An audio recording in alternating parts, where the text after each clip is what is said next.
یہودی نے حضرت عمر بن خطاب رضی اللہ تعالیٰ عنہ سے کہا کہ اے امیر المومنین، تمہاری کتاب قرآن میں ایک آیت ہے جسے تم پڑھتے ہو، اگر وہ ہم یہودیوں پر نازل ہوتی تو ہم اس کے نزول کے دن کو یوم عید بنا لیتے۔ آپ نے پوچھا وہ کون سی آیت ہے؟ اس نے جواب دیا سورہ مائدہ کی آیت کہ آج میں نے تمہارے دین کو مکمل کر دیا اور اپنی نعمت تم پر تمام کر دی اور تمہارے لیے دین اسلام پسند کیا۔ حضرت عمر رضی اللہ تعالیٰ عنہ نے فرمایا کہ ہم اس دن اور اس مقام کو خوب جانتے ہیں۔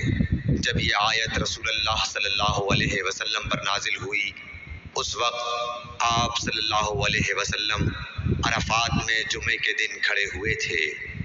صحیح بخاری حدیث نمبر 45۔ ناظرین، اگر آپ چاہتے ہیں کہ روزانہ حدیث کی ویڈیو اسی طرح آپ تک پہنچتی رہے تو چینل کو سبسکرائب ضرور کریں۔ بہت بہت آپ کا شکریہ۔